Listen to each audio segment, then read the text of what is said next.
সবজি দিয়ে খুব সুন্দর একটা ব্রেকফাস্টের রেসিপি আজকে তোমাদের সাথে শেয়ার করব, যেটা খুব চটজলদি হয়েও যায়, আবার শরীরের পক্ষেও খুব ভালো, মানে হেলদি একটা রেসিপি বলতে পারো। তো প্রথমে বাটির মধ্যে পরিমাণ মতো সুজি নিয়ে নিয়েছিলাম, মানে আমরা যতটা করব ততটা নিয়েছিলাম। তার মধ্যে টক দই দিয়ে কিন্তু ভালো করে মেখে নিয়েছিলাম। এই টক দইটা দিয়ে কিন্তু একটুখানি মেখে কিন্তু রাখতে হবে, মানে এই মাখা হয়ে যাওয়ার পরে সামান্য পরিমাণে জল দিয়ে দিয়ে প্রথমে কিন্তু অনেকটা জল দিয়ে দিলে কিন্তু অনেকটা পাতলা হয়ে যাবে। অল্প অল্প করে জল দিয়ে দিয়ে কিন্তু ভালো করে মামুনি কিন্তু এই ব্যাটারটাকে রেডি করে নিয়েছিল। তারপর দেখতেই পাবে তোমরা ব্যাটারটা কীরকম হয়েছে। এর মধ্যে কিন্তু কুচনো টমেটো কুচনো দিয়ে দেওয়া হয়েছিল, ক্যাপসিকাম, কুচনো গাজর, তোমাদের ঘরেতে যা যা সবজি আছে তোমরা কিন্তু সেগুলোই এটাতে দিতে পারো। আমাদের ঘরেতে যা যা ছিল আমরা কিন্তু সেইগুলোই দিয়েছি।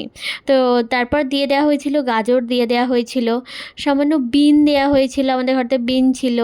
একদম সমস্ত কিছু কিন্তু খুব কুচি কুচি করে কাটতে হবে, নাহলে কিন্তু সেদ্ধ হবে না। তারপর পেঁয়াজ দিয়ে দেওয়া হয়েছিল, তারপর লঙ্কা কুচি, ধনেপাতা দিয়ে দেওয়া হয়েছিল।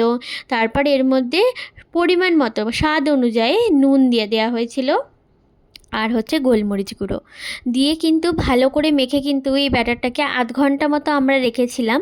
তোমাদের হাতে যদি না সময় থাকে তাহলে তোমরা কিন্তু 15 মিনিটও রাখতে পারো, তাতে কিন্তু কোনো অসুবিধা হবে না। তারপরে তাওয়ার মধ্যে পরিমাণ মতো তেল দিয়ে গোটা কালো সর্ষে ফোড়ন দিয়ে তার মধ্যে কারি পাতা ফোড়ন দিয়ে দেওয়া হয়েছিল। তারপরে কিন্তু ওই ব্যাটারটা থেকে এরকম ছোট্ট ছোট্ট গোল গোল করে কিন্তু আমরা অনেকগুলো করে নিয়েছিলাম।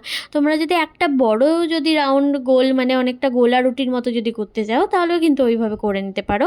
আমরা এখানে ছোট ছোট ছোট ছোট শেপের করেছিলাম। ঠিক আছে, এইভাবে করে নিয়ে উল্টে পাল্টে কিন্তু সামান্য পরিমাণে ভেজে নিলেই কিন্তু সকালের খুব হেলদি একটা ব্রেকফাস্টের রেসিপি কিন্তু রেডি হয়ে যাবে।